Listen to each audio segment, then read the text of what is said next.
हम पंचकुला के ताऊ देवीलाल स्टेडियम में हैं और कुछ मिनटों पहले ही यहां से वो चौपर उड़ा है जिसमें कांग्रेस के 6 बागी विधायक और 3 निर्दलीय विधायक जो कि सरकार के समर्थन में थे, वो सभी यहां से शिमला के लिए उड़ चुके हैं। और चूंकि शिमला में विधानसभा का सत्र है, बजट सत्र है, तो ऐसे में वो उस बैठक में शामिल होंगे। लेकिन अब जो कांग्रेस स्ट्रेटजी पे काम कर रही है, चूंकि विधानसभा का स्पीकर कांग्रेस से है, तो ऐसे में 2 रास्ते हो सकते हैं। पहला तो ये कि जो 6 बागी विधायक हैं, अगर वो मानते नहीं है तो उन्हें अयोग्य करार दे दिया जाए दल बदल कानून के तहत, और उनपे व्हिप न पालन करने के तहत जो है उनकी कार्रवाई हो। और ऐसे में जो विधानसभा का जो अभी का संख्या का आंकड़ा है वो 68 से घटकर 62 हो जाए और बहुमत का आंकड़ा 32 हो जाएगा, जो कि इस वक्त कांग्रेस के पास है। दूसरा ये कि सभी विधायकों से बात करके सीएम का चेहरा अगर जल्द से जल्द बदल दिया जाए, वो भी कर लिया जाएगा। और यही वजह है कि आज तकरीबन बजट सत्र के बाद जो है वो बैठक होगी। जो ऑब्जर्वर्स नियुक्त किए गए हैं, जिसमें भूपेंद्र सिंह हुड्डा हरियाणा के पूर्व मुख्यमंत्री और डिप्टी सीएम कर्नाटका, जो दोनों ही वहां पर पहुंचे हुए हैं और दोनों ही बैठक करेंगे,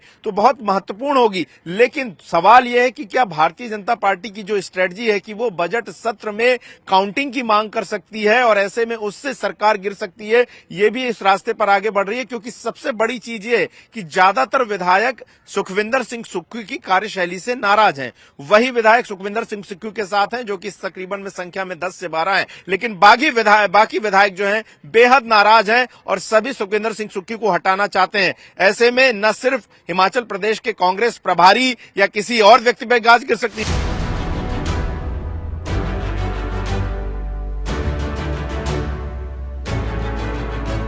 कांग्रेस सरकार हिमाचल प्रदेश के अंदर बनी 1 साल इस कार्यकाल को हुआ है। इसमें जिस तरीके की कार्यप्रणाली सरकार की रही है, मैंने उसके ऊपर आज तक कुछ भी नहीं कहा है, मगर आज कहना और उसको स्पष्ट तरीके से कहना, ये मेरी रिस्पॉन्सिबिलिटी हमारे प्रदेश की जनता के प्रति, हमारे लोगों के प्रति और जिन लोगों का विश्वास हम में है, जिन्होंने इस पार्टी को लाने में अपना भरपूर सहयोग और समर्थन दिया है, उनके प्रति ये मेरी जवाबदेही है। मैंने हमेशा से ये बात कही है, मेरे लिए पद महत्वपूर्ण नहीं है, मेरे लिए कैबिनेट बर्थ महत्वपूर्ण नहीं है। For me the most important thing is the relationship with the people of Himachal Pradesh, और वो किसी पद से नहीं आता है, वो एक विश्वास लोगों के साथ होता है। मगर जिस तरीके की व्यवस्था पिछले 1 साल के अंदर सरकार के अंदर रही है, उसमें जो घटनाक्रम हुए हैं, जो विधायकों के साथ कहीं ना कहीं अनदेखी हुई है, कहीं ना कहीं जो विधायकों की आवाज को दबाने की कोशिश की गई है, आज उसका परिणाम है कि हम इस कगार के ऊपर जो है वो खड़े हुए हैं।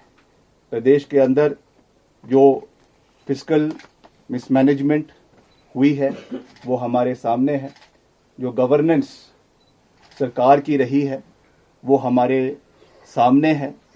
लगातार इन विषयों को पार्टी हाईकमांड के समक्ष भी उठाया गया है, लगातार इन विषयों को जो है वो हमारे पार्टी के और जो नेतृत्व है उनके समक्ष भी उठाया गया है, मगर उसका कोई भी सरोकार आज तक जो है वो जिस तरीके से लेना चाहिए था वो नहीं लिया गया है।